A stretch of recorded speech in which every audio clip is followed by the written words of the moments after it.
Hello, my name is Kehinde Paul and welcome to the Smartphone Photoshop course brought to you by Supercat Multimedia. So we start by looking at the graphic design concepts. Human beings love to communicate, and as a matter of fact, over the ages past, this art and mind of communication has been explored by mankind through the cave writings, the sculptings and the inscription on cave walls. This has shown how man has desired to express his daily activities, daily experiences, values, and all that, to express them, and that is what has transcended all over the ages to the modern day. And now we have a beautiful way of expressing ourselves, which is the graphic design. So let us look at a few definitions given by a few bodies. To start with, we have the American Institute of Graphic Arts, AIGA. So according to AIGA, graphic design is the art and practice of planning and projecting ideas and experiences with visual and textual content. It involves creating designs that communicate a specific message to a particular audience. So let us hold that at the back of our mind. It's about communication, and not just to communicate anything, but there is a message you are trying to pass across. So the second definition is from the Graphic Artist's Guide. Graphic Artist's Guide also defines graphic design as an art and practice of using visual and textual content to communicate ideas and information to a specific audience.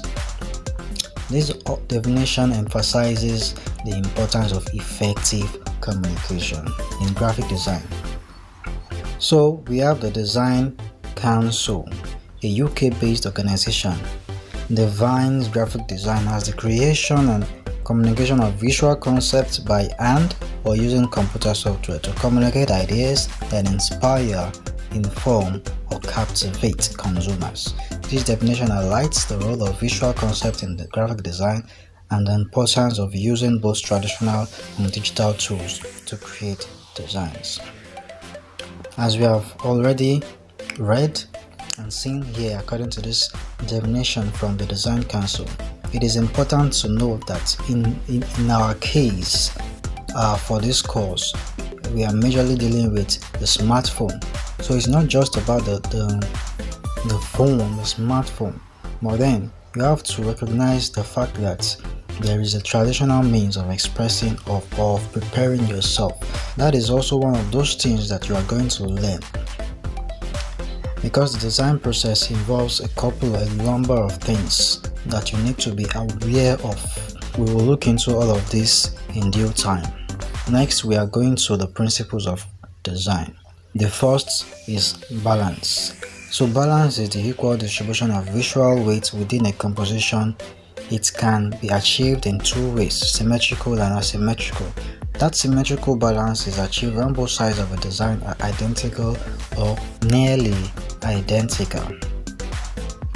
While asymmetrical balance, on the other hand, is achieved when the elements on each side of a composition are different but still visually balanced. When you look at the diagram before you'll notice that the first and the last circle are not filled, but they have a stroke. That is to tell you that if you divide the diagram into two equal parts, you notice that what you have on one side and on the other side, the composition is not the same. We have the stroked circle at the top and we have the stroked circle on the other side at the bottom. This too expresses a different composition, but then the same balance on both sides. So we have contrasts. Contrasts are created when two elements in a design are different in some way, such as size, shape, color, or texture. Contrasts create visual interest and can be used to highlight important elements in a design. Look at the diagram. You see that the first dot in the diagram is represented with a solid black, while the bright blue underneath is in sharp contrast with the black. You can differentiate between the two, the background and the object in circle, just with that contrast. So it creates a sharp highlight within elements. The same goes for the second dot beneath, or the second shape, the circle that is underneath. It has a bright color while it stands on a dark background. The third is emphasis. Emphasis is the creation of a focal point within a design. This can be achieved through the use of color, size, placement, and other design elements. Emphasis draws the viewer's eye to a specific area of the design and can be used to communicate a message or idea. If you look at the diagram, you can see emphasis is achieved through the use of color in this diagram. And what color? The red color. Immediately you look at this diagram, there is something that catches your attention, and it is that red color because it stands out. You want to see first and foremost what is inside this color, so that is why you just head straight for the color and you check it out. That's how emphasis play out in a design. We have movement. Movement is the suggestion of motion and direction within a design. This can be achieved through the use of lines, shapes, and other design elements that guides the viewer's eyes through the composition. As you can see, of course, movement is a suggestion of motion. The suggestion of motion. It is one very popular principle that you see all over designs. You see it used on so many designs these days. It brings life to your elements. Number 5, pattern. Pattern is the repetition of a design element, such as a shape or color, in a regular or predictable way. Patterns create a sense of unity and can be used to add visual weight to a design. Look at this. This is also one beautiful and popular principle that most designers cannot do without, and it helps a lot to add a sense of harmony and unity to your design when you use it in a very good way. So we have number 6, proportion. Proportion is the relationship between the sizes of different elements within a design. Proportion can be used to create a sense of balance, harmony, or tension within a composition. For example, in diagram we have a tree and a house. So proportion tells us how the tree is to be placed beside the house. Not too big and not too small.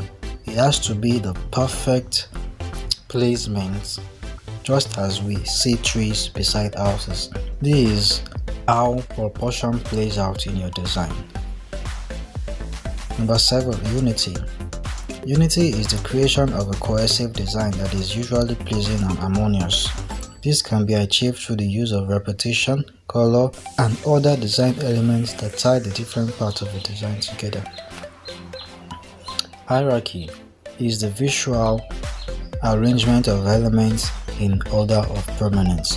Just as we have it in the diagram, you can see a part as the most prominent of the elements. How is that possible? By giving it a size that is bigger than every other element. So it also determines or states the order of reading, the order at which you want the user of the design to go through your message. So when they pick up your design anywhere, the first thing that catches their attention is what has the highest of hierarchy in your design, the element that has the highest of hierarchy.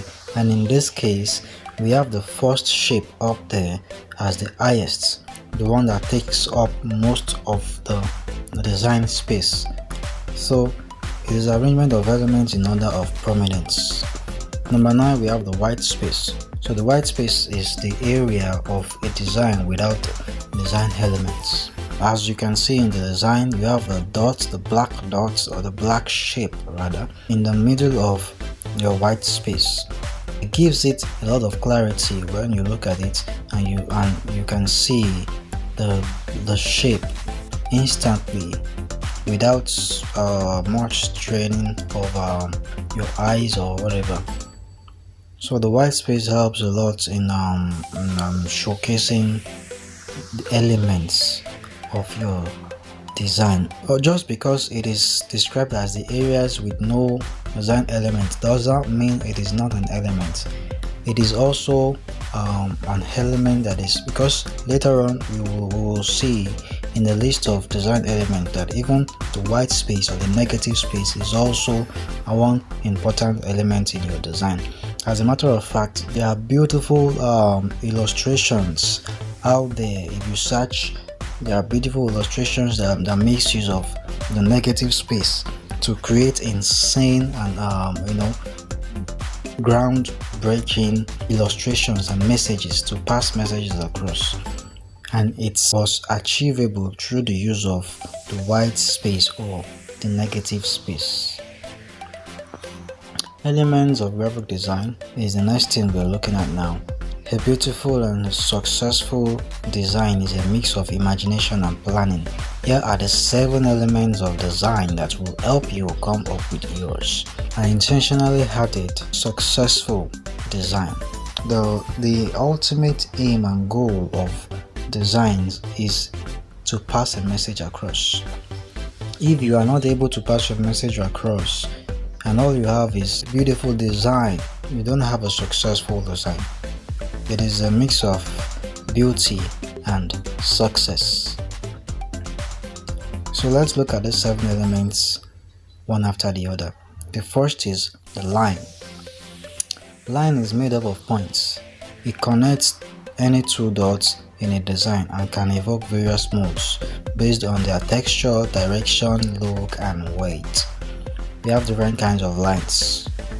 We have the wavy, the curve, the zigzag, blah blah.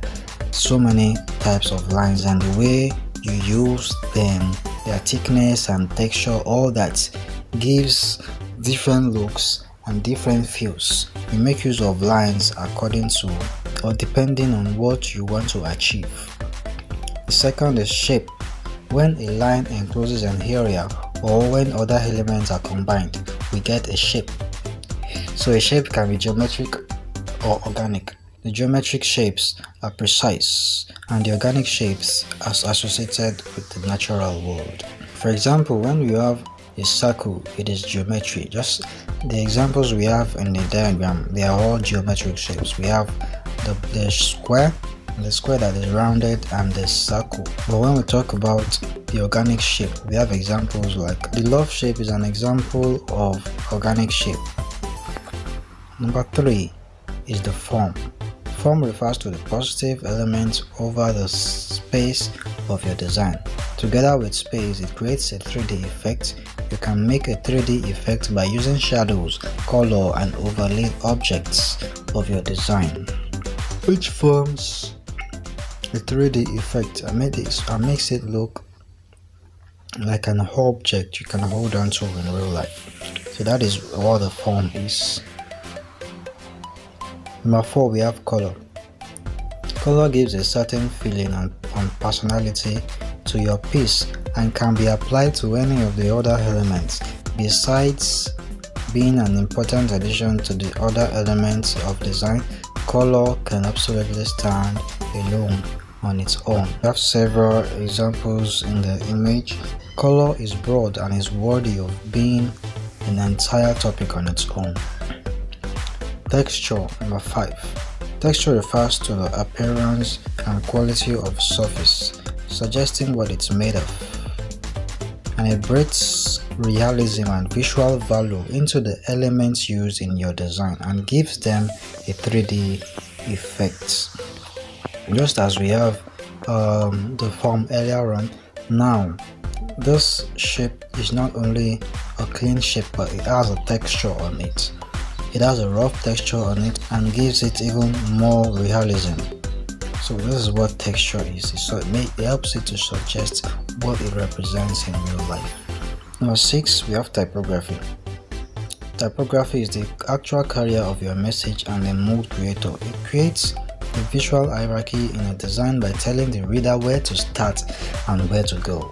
This is the element with which you use to communicate your message, your actual message. The message that is being complemented through the use of your images and shapes and lines and forms.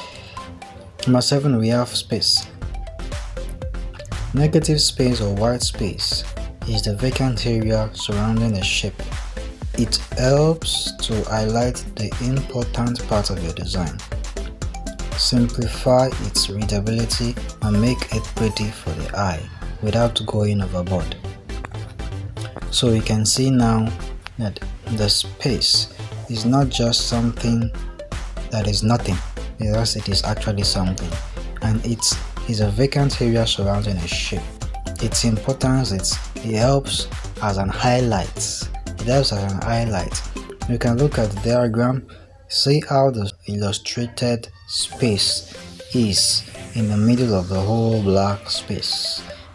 When you look, all you see is a space, and it gives you a clear view of the object within the vacant area. Gives you a clear view, makes it pretty for the eye without going overboard.